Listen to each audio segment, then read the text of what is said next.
The Sian the custodian, a heartfelt revelation. She was a ruthless CEO, blind to everything but her empire.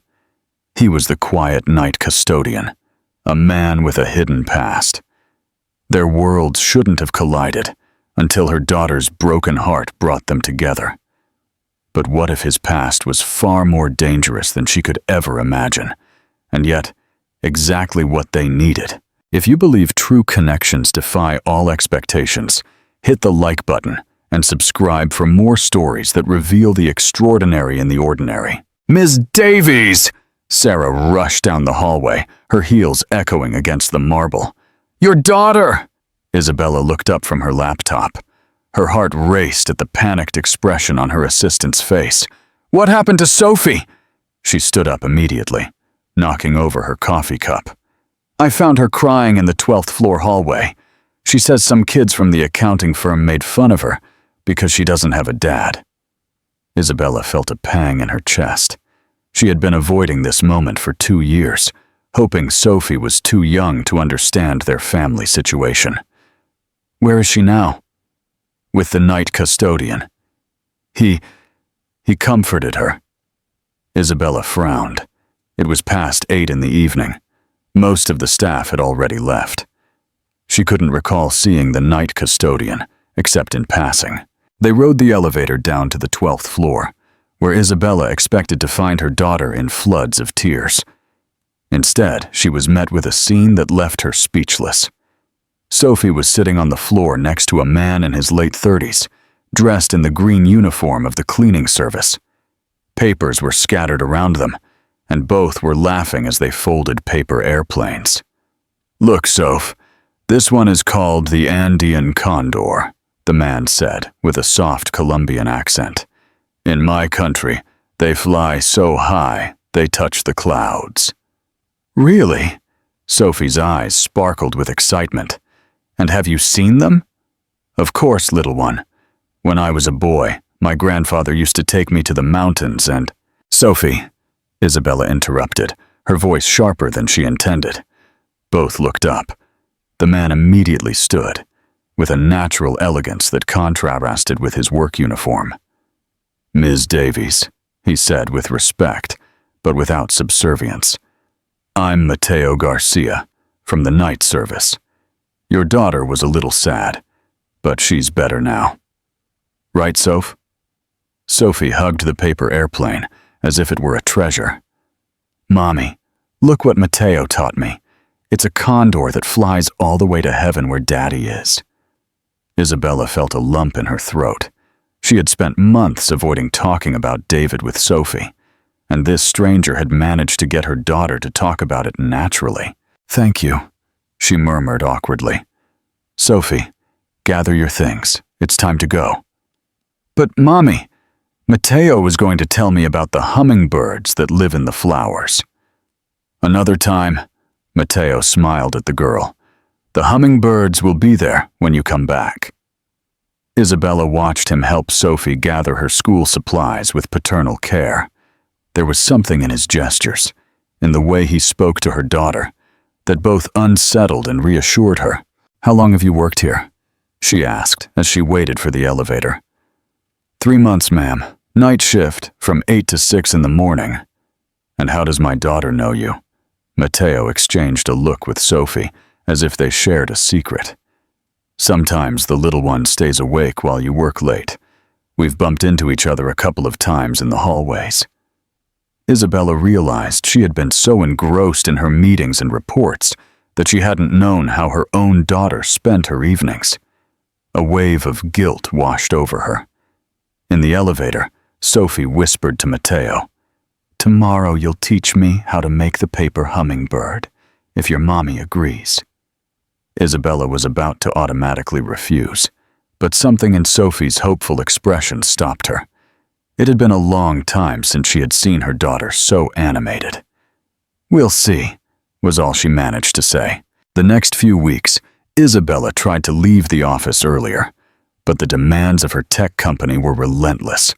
Davies Tech was in the midst of an expansion into South America, and as CEO, she couldn't delegate the most important decisions.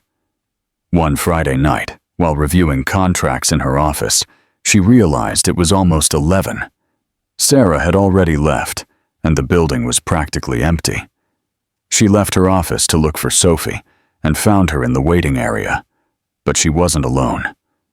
Matteo was there, sitting on the floor beside her, both surrounded by books. And the ugly duckling realized he was different from his brothers. Matteo read in a voice that turned the story into a melody. Sophie's eyelids were heavy, fighting sleep. "Matteo," she murmured, "do you think my daddy can see me from heaven?" Isabella froze behind the glass door. "I'm sure he can, little one. Daddies who go to heaven become stars. Every time you see a bright star, that's your daddy watching over you. And why doesn't he come back? Because his job now is very important. He has to take care of all the children in the world from above, but you have something very special." "What?" "His love, that never leaves. It's always here." Matteo pointed to the girl's heart. "And here," he touched her forehead, "in every beautiful memory you have of him." Sophie smiled and snuggled against Matteo's arm.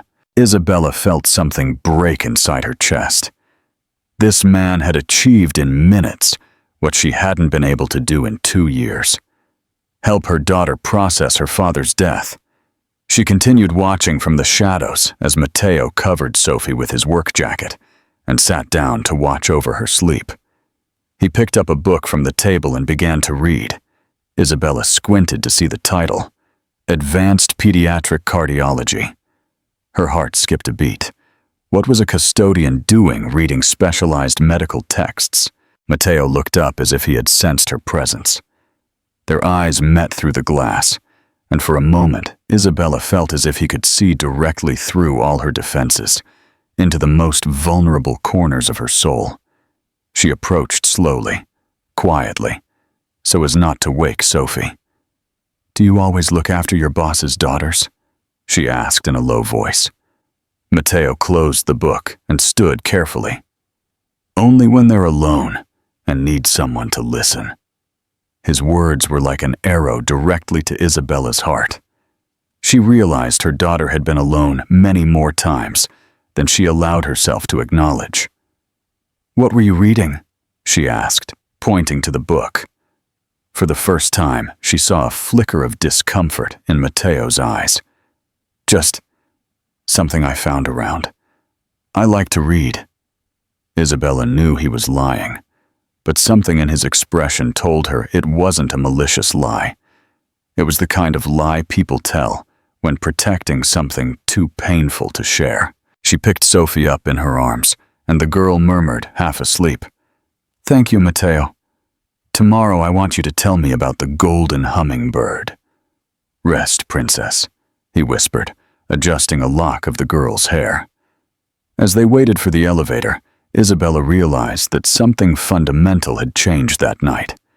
For the first time in years, she didn't feel completely alone in the world, and that terrified her more than any business meeting.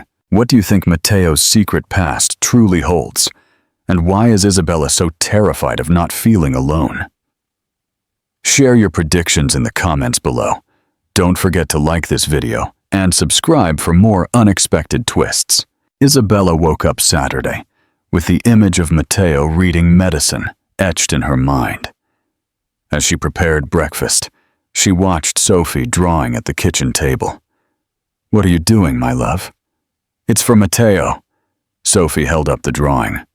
"It's a golden hummingbird, like the ones he saw in Colombia."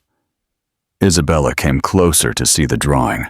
For a 6-year-old, Sophie had surprisingly well captured the details Matteo had described. "Matteo has told you a lot about Colombia." "Yes. He says there are flowers as big as plates, and it rains every day at 3 in the afternoon. We can go someday, Mommy." "We'll see, Sophie." On Monday, Isabella arrived at the office with a decision made. She called Sarah into her office. "I want you to discreetly investigate the night custodian, Matteo Garcia." Sarah raised an eyebrow. "Any problem with him?" "No, On the contrary, I need a report by tomorrow." That afternoon, Isabella found an excuse to stay late. Around 8, she went down to the floor where she usually found Sophie. She saw them sitting on the floor of the reception area. Matteo had a map of Colombia spread out on the carpet, and Sophie pointed to different cities as he told her stories. "Here's Cartagena," Matteo was saying, "where the houses are as colorful as the rainbow, and the sea is so blue it looks like a mirror of the sky." "And what's here?" Sophie pointed to a mountainous area. "That's the city where I was born, Bogota, the city of eternal spring. It's so high in the mountains that when it rains, the clouds touch the buildings." Isabella approached quietly. There was something hypnotic in Matteo's voice, in the way he turned geography into fairy tales. "Do you miss your country?" Sophie asked, with that brutal honesty children have. Matteo was silent for a moment. "Yes, little one, but sometimes you have to leave home to find a new family. Like me with you, like you with me." Matteo smiled and stroked her head. Isabella felt a pang of something she didn't know if it was gratitude or jealousy. This man had filled a void in her daughter's life that she hadn't even known existed. "Good evening," she said, making her presence known. "Mommy!" Sophie ran to her. "Matteo was teaching me about Colombia. Did you know there's a salt mountain there?" "Really?" Isabella looked at Matteo, who was carefully rolling up the map. "The Salt Cathedral of Zipaquira," he explained. "It's a church built inside a salt mine. They say when you enter, you can make any wish." "And what would you wish for?" Sophie asked. Matteo looked at Isabella for a second before answering. "That all the girls in the world have a mommy who loves them as much as yours loves you." Isabella felt a blush rise to her cheeks. There was something in the way Matteo looked at her that made her feel seen. Truly seen for the first time in years. The next day, Sarah handed her the report on Matteo. "Colombian citizen, 35 years old. Arrived in the U.S. 8 months ago. Clean criminal record. Excellent work references. Lives alone in a small apartment in a modest neighborhood. Pays his bills on time. No significant debts. Education? That's the strange part, ma'am. The report says he only went up to high school, but when I spoke to the cleaning supervisor, he told me Matteo knows things he didn't learn in school. He helps other employees with complicated problems. Speaks several languages." "What kind of problems?" "Medical, mainly. When the security guard's daughter got hurt, Matteo gave her first aid better than many doctors. But when asked where he learned, he just said he'd read about it." Isabella pondered. Each day, Matteo became more mysterious. That night, she decided to stay even later, until only she, Sophie, and Matteo were left in the building. She found her daughter in the small kitchen on the 15th floor, standing on a chair, while Matteo taught her to make something that smelled delicious. "What are you cooking?" "Arepas!" Sophie shouted excitedly. "Matteo says they eat them every day in Colombia. They're very easy to make." Matteo smiled. "Just flour, water, and salt. But the secret is in the love you put into it." Isabella watched him guide Sophie's small hands to form the arepas. There was infinite patience in his gestures, a tenderness that moved her. "Want to try?" Matteo offered her some dough. "I don't know how to cook," Isabella admitted. "We always order food, or Rosa, the house staff, prepares something for us." "It's never too late to learn." Isabella approached, aware that Matteo was very close as he taught her to form the arepa. Their hands brushed briefly, and she felt an electric current she hadn't experienced in years. "Like this," he murmured, slowly, with care. Isabella looked up and met his eyes. For a moment, the world narrowed to those few inches between them, to the way he looked at her as if she were the most fascinating woman in the world. "It's done," Sophie broke the spell. "I made my first arepa." They ate sitting on the kitchen floor, like a family on a picnic. Isabella couldn't remember the last time she had eaten something so simple and so tasty. "In Colombia," Mateo said as they cleaned up, "there's a saying, full belly, happy heart." "And does it work?" Isabella asked. "Not always." Mateo looked at her with a sad smile. "Sometimes the heart needs more than food to be happy." That night, as she drove home with Sophie asleep in the back seat, Isabella couldn't stop thinking about Mateo's words. What did her heart need to be happy? The answer came a week later, when Sophie woke up in the middle of the night screaming. Isabella rushed to her room and found her sweating, with tears in her eyes. "What happened, my love?" "I dreamed Daddy was lost and couldn't find us," Sophie sobbed. "It was very dark, and he was calling our names." Isabella hugged her daughter, feeling her own anguish reflected in the girl's words. She had also had similar nightmares after David's death. "It was just a dream, Soph. Daddy's okay. He's watching over us from heaven." "But what if he forgets us? It's been so many days since he left." Isabella felt her heart break. She didn't know what to say, how to explain to a 6-year-old that death doesn't mean forgetting. The next day, she took Sophie to the office earlier than usual. She needed to talk to Mateo. She found him on the 12th floor, organizing his cleaning cart. When he saw Sophie with swollen eyes, he immediately approached. "What happened, princess?" Sophie told him about her nightmare, and Mateo knelt to her level. "You know what? I had nightmares like that too when I was a kid." "Really?" "Yes. When my grandfather died, I thought he would forget me, but my mom taught me something very important." Mateo took Sophie's hand and placed it over his own heart. "Do you feel that?" "Yes, your heart. And do you know why it beats? So you don't die?" "Also, but mainly it beats to remember. Each beat is a memory of all the people we love. Your daddy lives here." He pointed to Sophie's heart. "And here," he touched her forehead. "And here," he placed his hand over Isabella's heart. "In your mommy's heart, who loved him so much." Isabella felt tears in her eyes. Mateo had achieved in minutes what she had tried for months, giving Sophie a way to understand that love doesn't die with death. "So he's never going to forget us?" "Never. It's impossible, because love is stronger than everything, even stronger than the distance between heaven and earth." Sophie threw herself into Mateo's arms and hugged him tightly. Over the girl's head, Isabella and Mateo looked at each other, and she knew that something had changed forever between them. That night, when Sophie slept soundly for the first time in weeks, Isabella realized that her heart had found what it needed to be happy, and that terrified her more than any board meeting. "Mommy, can we invite Mateo to my birthday?"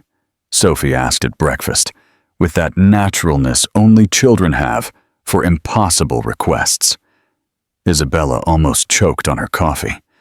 She had planned an elegant party at her hillside home, with the children of her business partners and some relatives. The idea of mixing her corporate world with Mateo, made her nervous. "Sophie, my love, it's going to be a very big party. Mateo will probably be working." "But it's Saturday. He doesn't work Saturdays." Sophie had that determined look Isabella knew very well. "Please, Mommy, it's my 7th birthday. It's very important." Isabella sighed. She couldn't deny her daughter anything on her birthday, especially since she had spent weeks planning every detail of the party to compensate for her absence in recent months. "All right, but I don't know if he'll want to come." "He will. I'm going to make him a special invitation." That afternoon, Sophie worked for hours on a handmade invitation. She drew condors, hummingbirds, and mountains, and wrote in her neatest handwriting, "To Mateo, my special friend, please come to my party. I need you there. With love, Sophie. When she handed it to Matteo that night, Isabella saw how his eyes filled with an emotion he tried to hide. It's very beautiful, Sophie, but I don't know if I should go. It's a very elegant party, and It doesn't matter, Sophie interrupted. You're going to be my special guest, right, Mommy? Isabella nodded, though her stomach churned thinking about the reactions of her family and friends. On Saturday morning, Isabella's house transformed into a children's wonderland. There were golden and pink balloons, a candy table that looked like something out of a fairy tale, and hired entertainment that cost more than many people's monthly salaries. Isabella put on a light blue dress that accentuated her eyes and didn't want to analyze why she had chosen that particular one, the one David always said was his favorite. Her sister Maria arrived early with her children. You look spectacular, Isa. Sophie is going to be happy. I hope so. I invited someone. Special? Maria raised an eyebrow. Did you finally meet someone? It's not what you think. He's the custodian from my office building. Sophie has grown very fond of him. The custodian? Isabella? Are you sure that's appropriate? It's just a birthday party, Maria. But Isabella knew it was anything but just anything. The past few days, she had been thinking about Matteo more than she dared to admit. About his smiles, about the way he treated Sophie, about how he made her feel when he looked at her. Guests began to arrive. Executives with their perfect families, children dressed like little adults, conversations about private schools and European vacations. Isabella smiled and played hostess, but a part of her eagerly awaited Matteo's arrival. At 4 p.m, when she thought he wouldn't come, the doorbell rang. Isabella opened the door and gasped. Matteo was there, dressed in a navy blue suit that fit him perfectly. He had cut his hair and he looked like someone who could perfectly belong in her world. In his hands, he held a gift wrapped in newspaper with handmade drawings. Good afternoon, Ms. Davies, he said with a nervous smile. I hope I'm not late. Not at all. Sophie is waiting for you. Matteo! Sophie shouted, running towards him. She threw herself into his arms as if he were the most anticipated gift of her birthday. Happy birthday, princess! Matteo picked her up and spun her around. 7 years already. You're growing up so fast. Isabella observed her guests' reactions. Some looked with curiosity, others with thinly veiled disdain. But Rosa, her housekeeper, immediately approached Matteo with a smile. Good afternoon, young man. Can I get you something to drink? Very kind, ma'am. Water is fine. Nonsense. Rosa addressed him with the natural respect given among working people. Today is a party. I'll bring you some guava juice I made especially. Isabella noticed something curious. All the staff in her house treated Matteo with special deference, as if they recognized someone important in him. Luis, the gardener, came over to greet him in Spanish, and soon they were talking about Colombian plants like old friends. How do you know Matteo? Maria asked, observing the scene. I told you, he's the custodian at my building. He doesn't look like a custodian. Look how he talks to everyone, how he carries himself. He has natural class. Isabella had noticed it too. Matteo moved through her house with natural elegance. He conversed with executives on various topics, and when one of her partner's children hurt their knee, Matteo immediately approached with first aid knowledge that impressed everyone. Where did you study medicine? Dr. Harris, Sophie's pediatrician, asked him. I've just read about it, Matteo responded evasively, but Isabella noticed the flicker of pain in his eyes. The party continued, and slowly Isabella relaxed. Matteo had a gift for connecting with people. He told stories that made the children laugh, conversed about business with the adults, and discreetly helped when something was needed. When it was time to open gifts, Sophie insisted that Matteo's be last. Isabella watched her daughter carefully unwrap the newspaper. Inside was a small, completely handmade dollhouse. It wasn't sophisticated like the expensive toys she had received, but every detail was crafted with love. It had tiny carved wooden furniture, curtains made of colorful fabric, and in the garden, small paper hummingbirds. "It's perfect!" Sophie cried. "It has hummingbirds like the ones from Colombia." "I made it thinking of you," Matteo said, "so you always have a place where all dreams are possible." Isabella felt tears in her eyes. While other guests had spent hundreds on brand-name toys, Matteo had invested time, creativity, and love into creating something unique. When the guests began to leave, Isabella found herself not wanting Matteo to leave either. Sophie had fallen asleep on the garden sofa, exhausted by all the excitement. "Would you like something to drink?" she asked him. "Coffee? A glass of wine?" "Coffee would be nice." They sat in the garden while Sophie slept nearby. The sun was setting over the city, painting the sky in oranges and pinks. "Thank you for coming," Isabella said. "It meant a lot to Sophie. It meant a lot to me, too. It's been a perfect day. Really, don't you feel like you don't fit in?" Matteo looked at her with that intensity that made her feel vulnerable. "Isabella, can I ask you something personal?" It was the first time he had called her by her first name, and it sounded different in his voice, more intimate. "Of course. Do you feel like you fit into your own life?" The question took her by surprise. She stayed silent, thinking. "I don't know what you mean. I see how you live. Everything is perfect, orderly, successful. But sometimes, when you don't think anyone is watching you, you have this look as if you're a prisoner in your own perfect life." Isabella felt her heart race.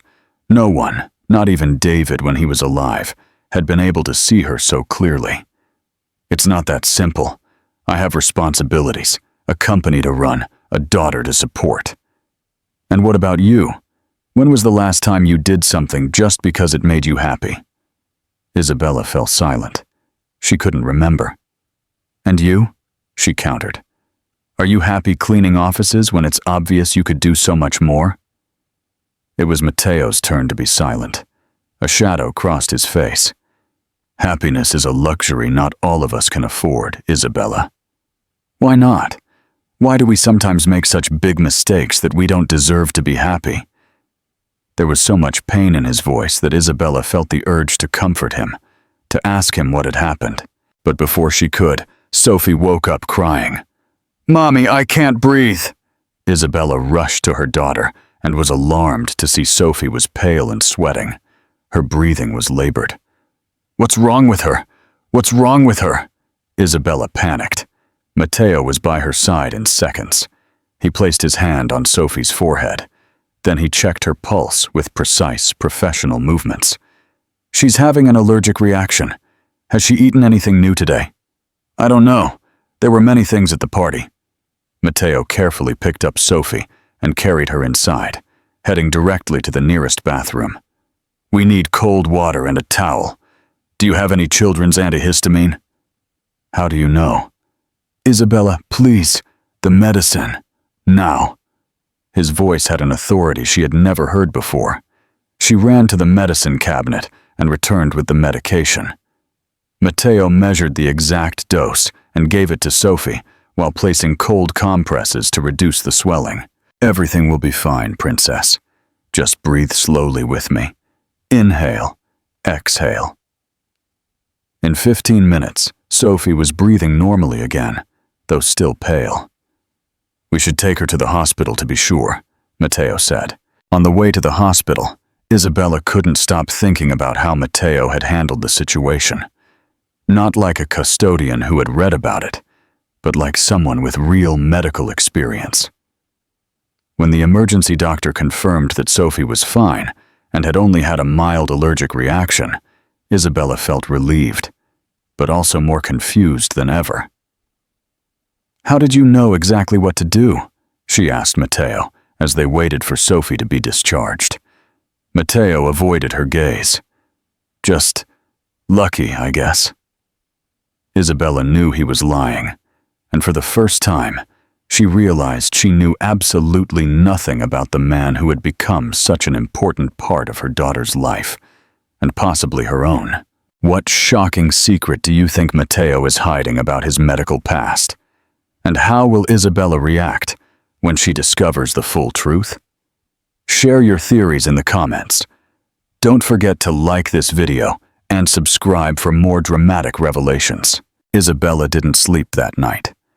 Every time she closed her eyes, she saw the precision with which Matteo had attended to Sophie, the confident movements of someone who had done that many times before.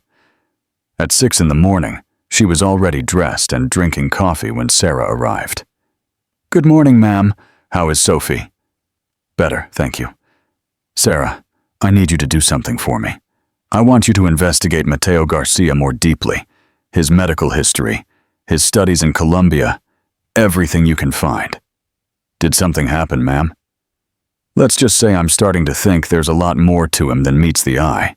3 days later, Sarah entered her office with a thick folder and a worried expression. "Ma'am, I found something interesting about Matteo Garcia." Isabella looked up from her computer. "What kind of interesting?" "The kind that explains a lot. Matteo isn't just a custodian, Isabella. He's a doctor, or he was a doctor." Isabella felt her heart race. "What do you mean?" Sarah opened the folder and spread out several documents. Dr. Matteo Alejandro Garcia Cadavid, graduated with honors from the National University of Colombia, specializing in pediatric cardiology, worked 5 years at Mercy Hospital in Bogota, had a brilliant reputation, was considered one of the best pediatric cardiologists in the country. Isabella took the documents with trembling hands. There was Matteo's photo, younger, dressed in a white coat, smiling proudly alongside other doctors. And what happened? Why is he here working as a custodian? Sarah took a deep breath. That's where the story gets sad. 8 months ago, there was a scandal at the hospital where he worked. A 7-year-old child died during a routine surgery. The media blamed Matteo. They said he had made a fatal error. Isabella felt nauseous. But was it really his fault? According to my contacts in Colombia, no. It seems the hospital was involved in corruption, using defective equipment and expired medications to steal money from the healthcare system. Matteo discovered the corruption and was going to expose it when the child's death happened. They made him a scapegoat. My God. He lost his medical license, his reputation, everything. The media destroyed him. Apparently, after the child's funeral, he simply disappeared. No one knew where he was until now. Isabella remained silent, processing the information. Everything fit. The medical knowledge, the sadness in his eyes, the way he distanced himself when they talked about his past. Is there anything else? Yes. The child who died was named Sebastian Rodriguez. He was the same age as Sophie. Isabella closed her eyes.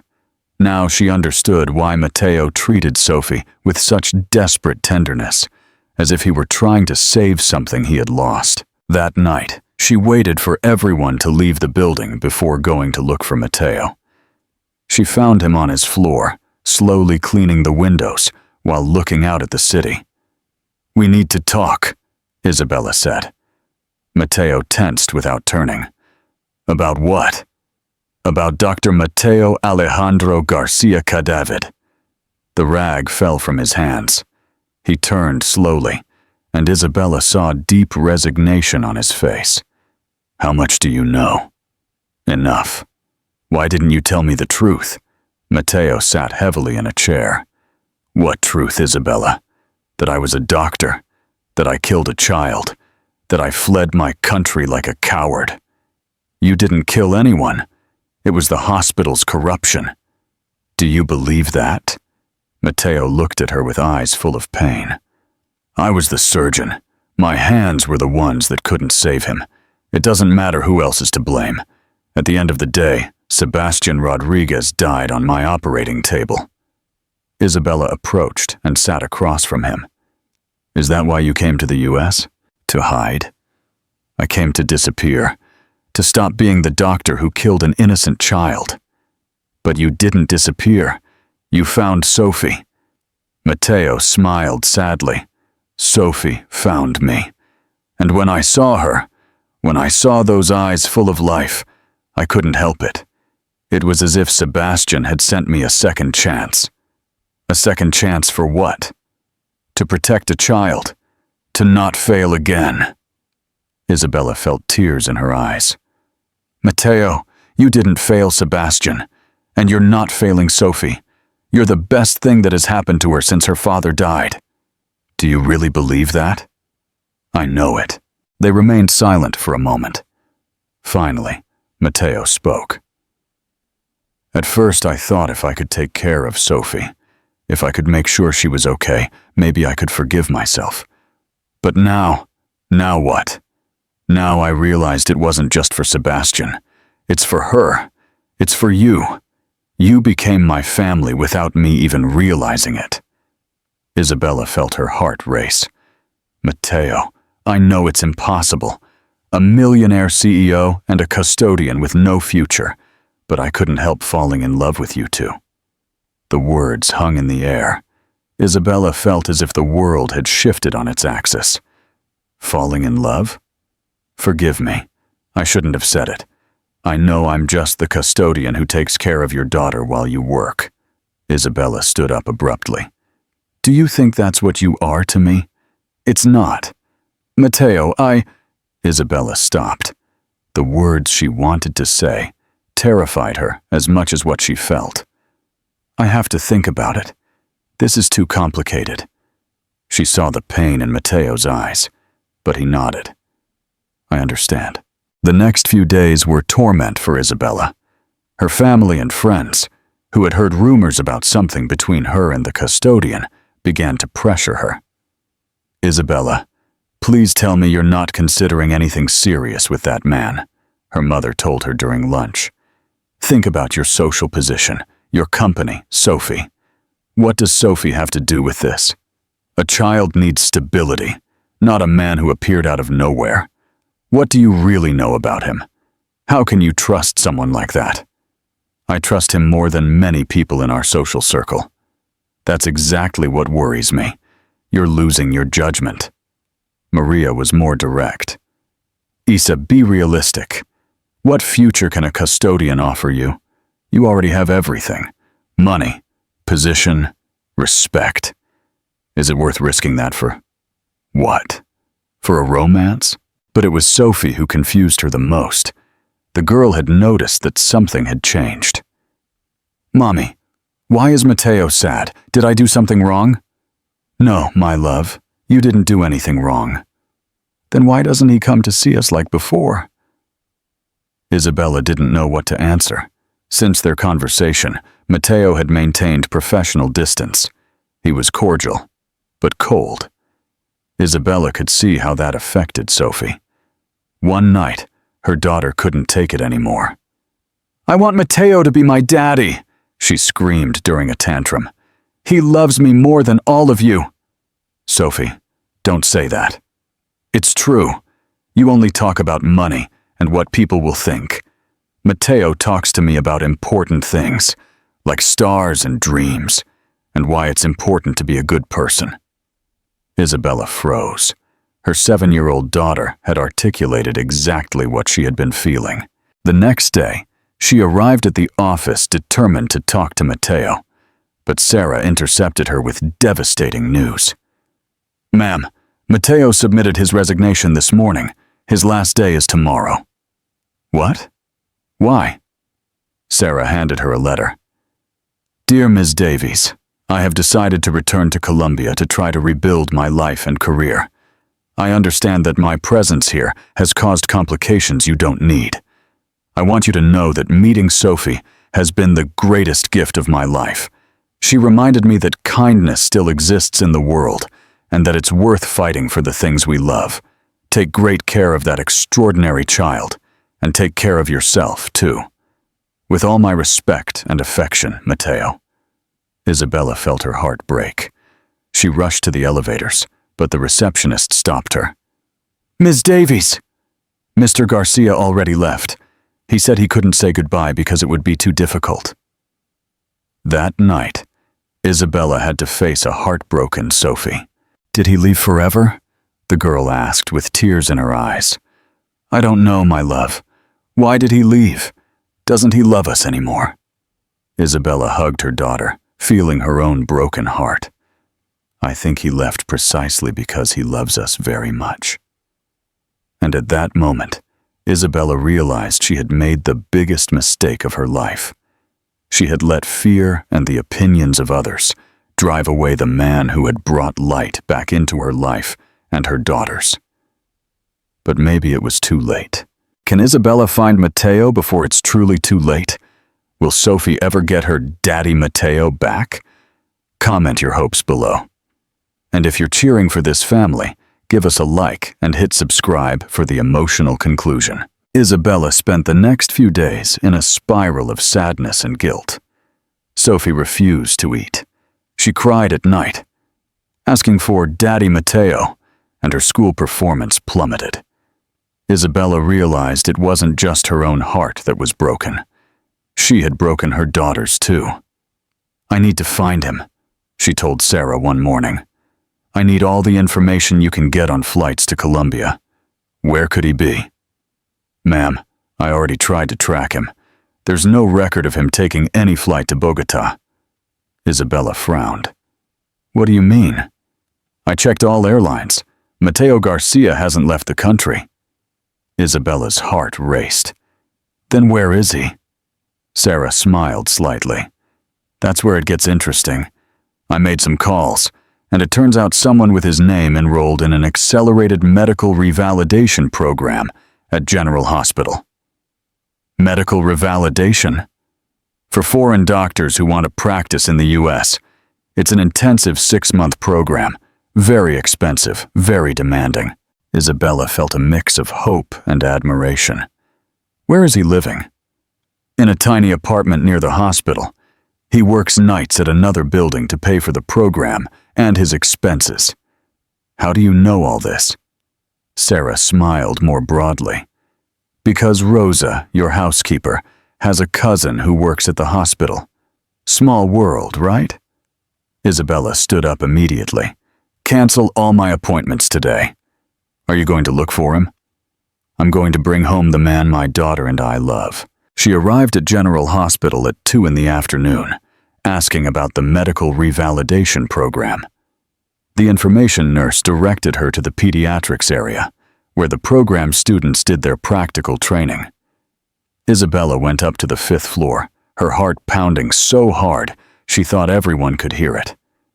She followed the hallways until she reached the pediatric recovery room.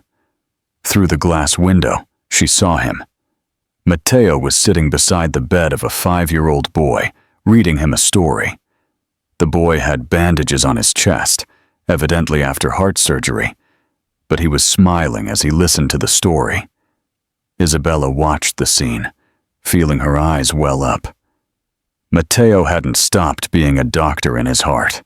He was where he always should have been, healing children, restoring hope to families. And then, the little hummingbird flew so high it touched the clouds, Matteo said. And when it returned home, its family was waiting with open arms. "My family will be waiting for me when I leave the hospital?" the boy asked. "Of course," Matteo replied. "Families who love each other always find each other, no matter how far apart they are." Isabella couldn't wait any longer. She entered the room. "Does that include families you find by chance?" Matteo turned, surprised. His eyes filled with a mix of joy and pain. "Isabella, what are you doing here?" "I came to find you. To find you and to find us." The boy looked at them curiously. "Is she your girlfriend, Dr. Matteo?" Matteo blushed. It's complicated, Andrew." "No," Isabella said, approaching. It's not complicated at all. I'm the woman who loves him and was very foolish to let him go. Matteo stood up slowly. Isabella, you can't say those things here. Why not? Because you're in a hospital. Because you're doing what you were born to do. Because you're saving lives again. Because I haven't finished the program. Because I still don't have my US license. Because I'm still the man who... You're the man who saved my daughter from an allergic reaction. You're the man who taught her that her dad lives in her heart. You're the man who showed me that love can arrive when you least expect it. Andrew clapped from his bed. I like this story. Are you going to get married like in the stories? Isabella and Matteo looked at each other, and for the first time in days, both smiled. First, Isabella said, I have to apologize. I let fear and the opinions of others be stronger than what I feel for you. Isabella, no, let me finish. I investigated your entire medical history. I know about Sebastian. I know about the corruption in the hospital. I know it wasn't your fault. But most of all, I know you are the most noble and brave man I have ever met. Matteo had tears in his eyes. And what about your family? Your social position? What will people say? That the CEO of Davies Tech fell in love with the best pediatric cardiologist in the US. That my daughter will have the daddy she always dreamed of. That sometimes love comes in unexpected ways, but when it's real, it's worth fighting for. And Sophie, how is she? Heartbroken. She doesn't eat. She doesn't smile. She asks for you every day. She misses you as much as I do. Matteo approached and took Isabella's hands. Are you sure? Because if I do this, if I accept what you're offering me, I won't be able to let you go ever again. I don't want you to let me go. I want you to come home. I want us to be a real family. They kissed for the first time there, in that hospital room, with a child clapping in the background and the sound of medical machines sustaining dreams and hopes. When they separated, Matteo whispered, Do you know what this means? What? That Sophie will have two dads who love her, one in heaven and one here on earth, and that I will have the partner I thought I'd never find. 6 months later, Matteo graduated from the revalidation program with the best grades in his class. Children's National Hospital immediately offered him a position as head of pediatric cardiology. Isabella reorganized her company to have more flexible hours and be more present in Sophie's life.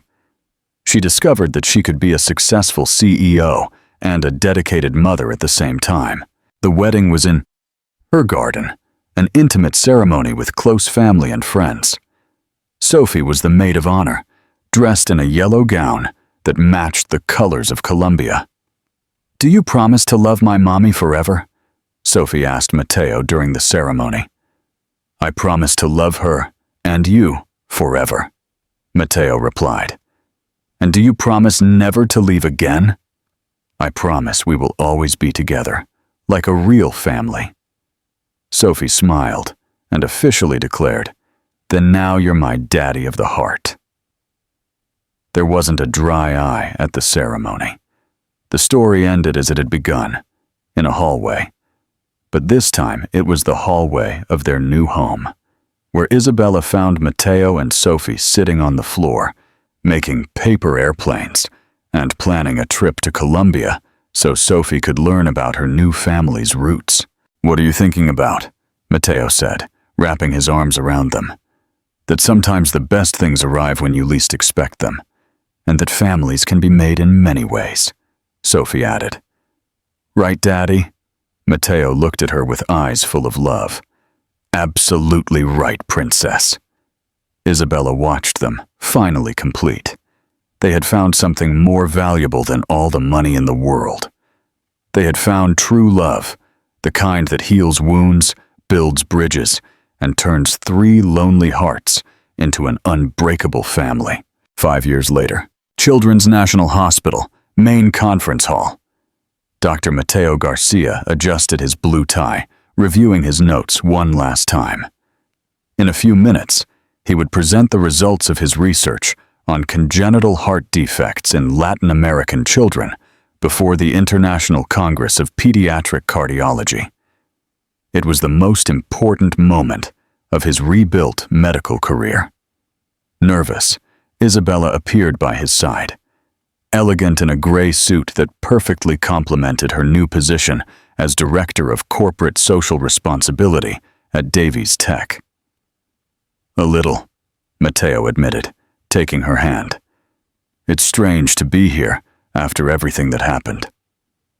"You are exactly where you always should have been." Isabella kissed his cheek.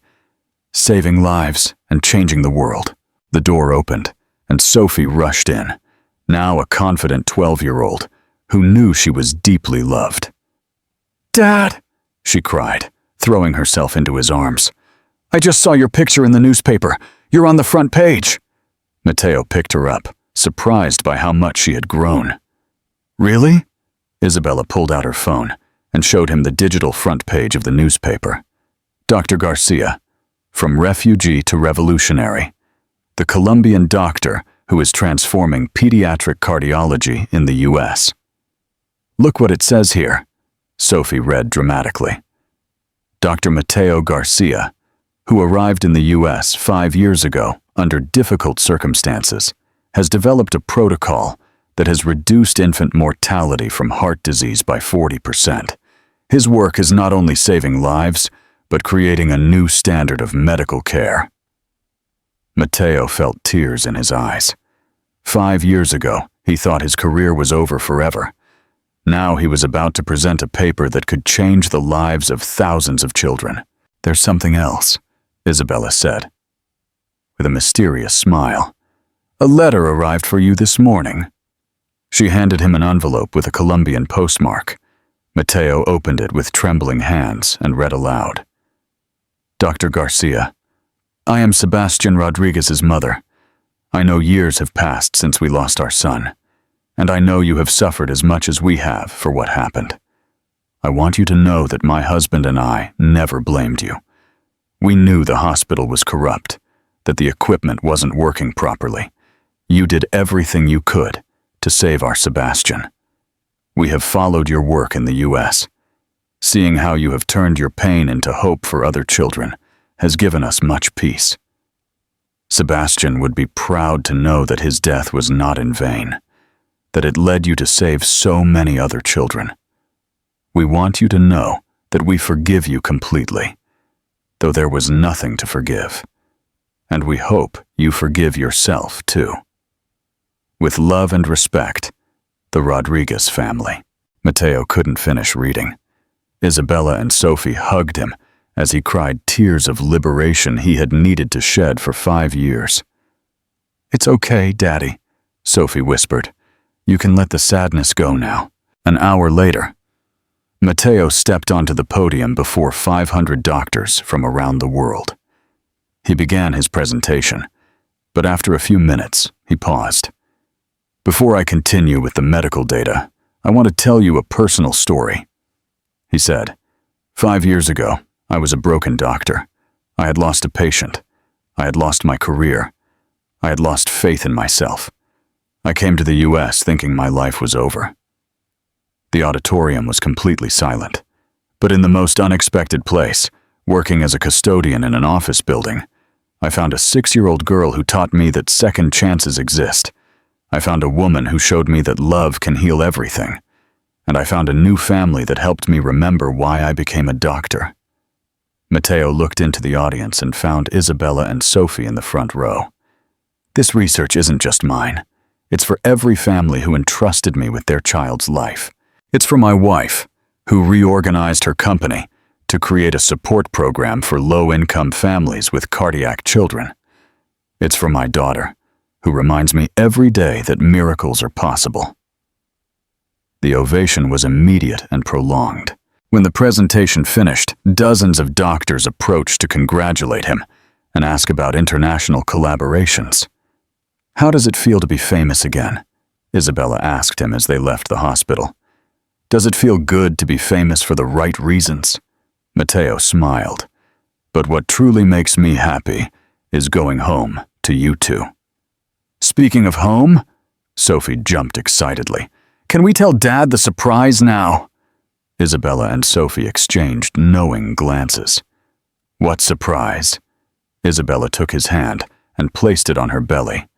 The surprise that our family is growing. Matteo froze for a second, processing the words. Are you pregnant? 3 months? Isabella smiled. You're going to be a father again. Matteo hugged them both right there on the street, not caring who saw them. How did you know before I did? He asked Sophie. Because Mommy had the same face she had when she was pregnant with my cousin last year. Plus, she's been eating pickles with ice cream. Matteo laughed, feeling more complete than he ever thought possible. 6 months later, in the same hospital where Matteo had rebuilt his career, David Alexander Garcia Davies was born. Sophie insisted the baby be named after her first daddy. So he knows he has 2 dads who love him, she explained, with the wisdom of her 12 years. One who watches over him from heaven, and one who will watch over him here on earth. The first time Matteo held his son, he felt complete peace. He was no longer the doctor who had lost a patient. He was the man who had found his way back home, who had learned that love can transform even the deepest tragedy into the most beautiful hope. 2 years later, Bogotá, Colombia. The Garcia Davies family walked through the streets of La Candelaria, Bogotá's historic neighborhood. It was their first trip to Colombia as a family, and Matteo had wanted to show his wife and children where he came from. Dad, look! Sophie, now 14, pointed towards a colonial church. It's just like the one you drew for me. David Jr., 2 years old, slept in Isabella's arms as she admired the architecture and vibrant colors of the houses. It's beautiful, Matteo. I understand why you missed this place so much. Matteo guided them to a small square where there was an arepa stand. This is where my grandmother first taught me how to make arepas, he told them. She used to say that cooking was an act of love, like when you taught Sophie and me. Isabella smiled. Exactly. They bought arepas for everyone and sat on a park bench. David Jr. woke up and began babbling in Spanish and English, making passers-by laugh. You know what? Sophie said suddenly. I think this is the most beautiful story in the world. Which story? Ours. How Dad came to clean a building and ended up cleaning our hearts. Isabella took Matteo's hand. Do you regret anything? Matteo looked at his family, his brilliant and loving wife, his teenage daughter, who had grown into a wise and compassionate young woman, his small son, who carried in his smile the promise of a future full of possibilities. Nothing, he replied. Not even the difficult parts, because without them, I would never have found you. At that moment, a golden hummingbird landed on the back of their bench. Sophie clapped softly. It's like the ones in your stories, Dad.